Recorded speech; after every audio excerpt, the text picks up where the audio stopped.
Hey, what's up you guys? ShartimusPrime here, doing another 4K mini review on the Diamond Select Toys Fist of Fury Bruce Lee action figure. If you're trying to get your Diamond Select Toys figures, you can do so at Big Bad Toy Store, proud sponsor of the ShartimusPrime YouTube channel. They have their Diamond Select Toys over there, amongst all kinds of other figures. Check them out, link in the description below. And a big thanks to Diamond Select Toys for making this review possible and sending out this product to review for you guys. Hope you guys like the 4K mini reviews. I call them mini reviews because the amount of time that goes into actually producing these is minimal compared to the 6-hour adventure of doing a full-on action figure review that's fully edited. It's a huge difference in time. Plus, the 62% of you favor these mini reviews. Like, you guys like these. The majority of you do. So if you don't like it, most people do that watch this YouTube channel. Anyway, because I got some gripes in the last 4K mini review that I did. And again, it's called mini review because minimal amount of work on my end. It's just shooting raw like how we're doing it right now. But anyway, nice image of Bruce Lee right over there. And on the back, you get all these product shots, nice looking accessories.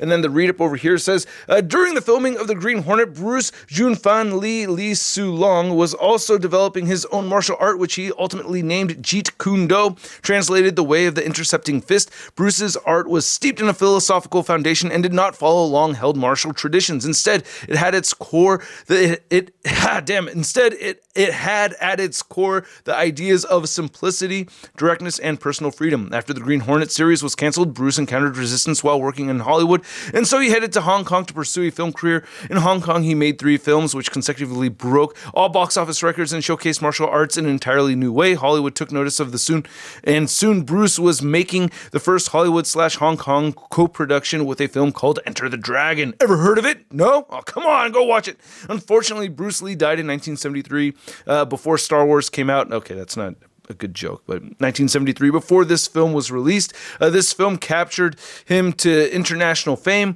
Today, Bruce Lee's legacy of self-expression, equality, and pioneering innovation continues to inspire people all around the world. I mean, talking about like the influence Bruce Lee has had on entertainment, you know what I mean? Like, for real. I'm going to talk a little bit more about that later on. But anyway, yeah, nothing on the side, top, or bottom over here. You get a little promo pamphlet right there on the inside, but let's get to it and check this figure out. And here is Bruce Lee right there. So here's a first look at the figure. Not looking too bad, just getting a general look. First off, we'll take a closer look in a moment, but we have a lot of accessories to talk about. We have different kinds of nunchucks to look at over here. First off, we have just this regular kind, which for whatever reason I can't. There we go. You can see that you have some silver paint over the black chain. So I wish there's maybe a little bit more silver in there, but you know, you can see the silver. And then you have the big old major effect whooshing nunchuck, which you'd seen before with the yellow jumpsuit version. And you could spin it like that if you want to, but you know, it doesn't come out. I actually really like this, but for some reason, I guess, you know, I feel like there's maybe just a little bit too much black paint in between here, but the more light I shine on it, the more I like it. So still very cool to have. I like this. And then we have I can't remember what these are called. Forgive me, but like the 2 mini staff pieces, but they're not called that. I can't remember what they're called. Then you do have a staff right over here, which is great. This is all the stuff from that infamous dojo fight scene, which was pretty badass. I was like rewatching it, and I was like, man, I've seen this so many times. And we have 2 head sculpts with the figure.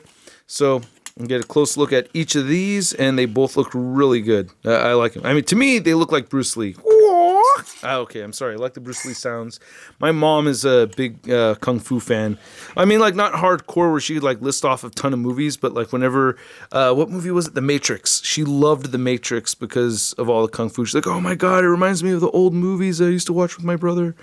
So yeah, my uncle is the one who's like really into kung fu hardcore. Rest in peace, Theo. But on the side right here, you can see that bowl haircut, which actually is kind of like what my hair used to look like. And my uncle used to make fun of me. He used to call me Mo, because that's what my hair looked like. It kind of looks like Mo, right? Mo haircut. Anyway, there's some really nice sculpted line work right here for the hair. I really dig it a lot. Yeah, another thing is a lot of kids thought I was Asian. Yeah, or Filipino specifically. But yeah, I got mistaken for Filipino or as an Asian kid a lot when I was a kid. But hey, there you go. Just fun facts about Shartimus Prime's youth. But both really good head sculpts over here, so I like them. And then you get tons of interchangeable hands. So you have this gesture for the left hand and a fist right over here, which does look a little oversized. I mean, same thing with this one on the right side right over here. Nice paint apps. But yeah, the fists are just oversized. And then he has a nunchuck holding hands. So 2 of these nunchuck holding hands right here. And then you have these 2 open hands. And then you also have that this one right here, the gesture right here. There's some other gestures that he'd done. I remember like there's this thing with his thumb sticking out. I always kind of like that whole that thumb sticking out, like oh, like I don't know. For some reason, I always like that kind of thing that you do. But anyway, let's get a closer look at the body of this figure and take a look at all those ripped muscles, man. Oh, like moving water. Yeah, so that is really cool. I mean, super cut, man. Shoot, look at that. Tons of muscles. I feel like this is supposed to go up even higher, though. I feel like the band is supposed to be kind of like further up here, but it still looks really good. And you got the nipples sculpted in there. The arms look really good. Really lean musculature and everything throughout on this guy. And the back looks really good. So, yeah.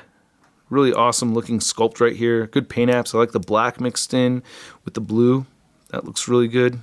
Pleased with that, man. And right over here, looking at the ankles, and you can see, you know, we get the joints, which are a bit exposed. That could be irksome for some people. It doesn't really bother me too much. And he has pecals at the bottom of his feet. And there's some more wrinkles and stuff in the back. There's your Bruce Lee butt, Bruce Lee back of the head again. All right, so let's talk about articulation. The figure is pretty well articulated, man. There's a lot going on over here. So let's see if we can get the head. Well, after I say that, you know, the hair sculpt is very stiff, so you cannot get him to look up. And he'll look down just a little bit. You get side-to-side motion and some head tilting. I wish you can get more head movement out of that. The butterfly joint is just super stuck to the point where it's useless. So that bothers me. Yeah, I wish you could move this, and I don't want to, you know, push it more than that. But yeah, there's a butterfly joint in there that's just super stuck. So that does, but it's on both sides like that. So that's for, yeah. And then you do get shoulder joints that move outward just that far and down. And you can rotate a full 360 right here. You do get bicep swivel and then double jointed elbows. You can see some of that paint, you know, you can see where the paint on the flesh tone stops right over there. You know, they have their, it's like a different color paint for the plastic on the inside of that. But you can see how far it bends in. Then all the wrists turn side to side and hinge up and down. You get a diaphragm joint that turns side to side. You get some good diaphragm pivot right here. I should probably back away because if you get too close, it could be nauseating, so I don't want to get you guys nauseous or anything, okay? I'm sensitive to that myself, so I try to be respectful of you guys, you know? So anyway, good pivot right there, forward, back, and then you do get a waist swivel. You also get a little bit, you know, movement right over there.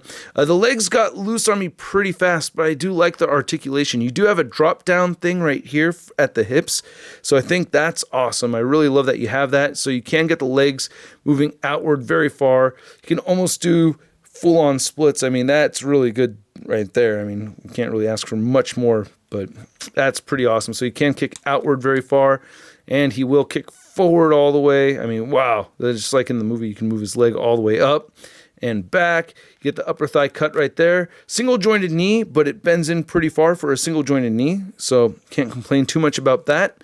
And then the ankle does turn side to side. You can move it down, up, and it does have beautiful ankle pivot.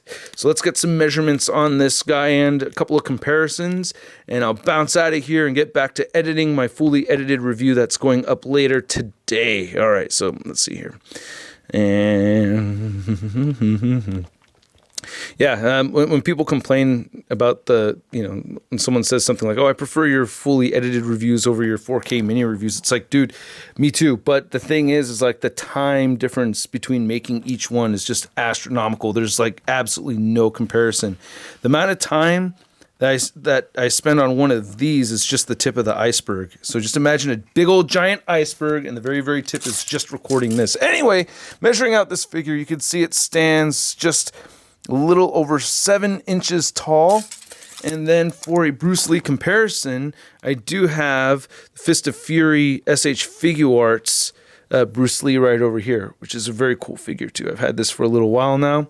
You can see there's subtle color differences right over there. Definitely totally different scales. I do like that Diamond has way more muscle detail in the sculpt than the SH Figuarts, which is actually kind of surprising for me. So yeah, it's kind of a trip seeing that, and you get a ton of accessories with this one. I mean, just like the price difference right here, I think this is like half the cost of this one right there. So anyway, and then talking about influence, we have Shang-Chi, Master of Kung Fu right over there. And you know, if we didn't have Bruce Lee, we wouldn't have had this character. Obviously, I don't think we would have had Iron Fist, amongst a ton of other influences that Bruce Lee had on American entertainment. I mean, come on, Quentin Tarantino. I mean, shoot, man, like just think about like Kill Bill and all that stuff, like so many influences, and you know, and Chuck Norris and all that, you know, like I don't even know, like I know there's like just a ton of influence from Bruce Lee's work, and it's like I can't even really wrap my head around all of it because there's just so much, you know what I mean? It's like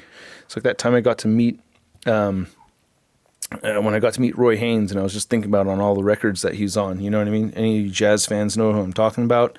You know that, you know, Roy Haynes is freaking epic. Anyway, yeah, so here's Bruce Lee next to the Marvel Legends Big Time Badass Spider-Man. All right, so yeah, that's my review, you guys. Let's see if I get this guy into a pose before we close out of here. So, posing with ShartimusPrime. Here we go. Let me see, where's my bag of accessories? Oh, all the accessories are just right here. Let's see, I wanted to just get into a pose real quick where he's using this big old nunchuck effect because I think it's so dope. Yeah, that plugs in there very easy, and I mean, he kicked all those. It's kind of a funny guy because, like, you know, he's he's infamous for actually like hurting the actors and everything. So it's pretty loose in his hand right over here, but still, I think God, that thing is freaking gigantic. Maybe a little oversized, right? And I wish it fit in his hand a little bit more snug. Ooh, that's what he said. But yeah, it's just a little bit too big. It's almost like a helicopter over here. So maybe a bit oversized, but damn, I still think that looks really cool. And having nunchucks with an actual chain would be nice, but still, I think this is pretty neat. Maybe you need, you know, something sticky, you know, like a sticky tack or something to secure that, which is unfortunate. So I wish it didn't have that. And, you know, I have gripes and everything about the articulation getting stuck and super loose on the legs. So could use some work with that, I think. But, you know, for the most part, I got to give this figure a stud rating of not so bad. You know, I have too many gripes about it to give it a full-on, like, oh, I love it, but I do think it's really cool. Well, so I still really like this figure a lot. However, it does have, you know, I do have my gripes with it, but still very cool. I want to know what you guys think, so please let me know in the comments section below. Hit the like button if you liked this video, and hit that subscribe button as well as the notification bell if you have not already. And I'll catch you guys later this afternoon with a fully edited video. Thanks so much for watching. Peace!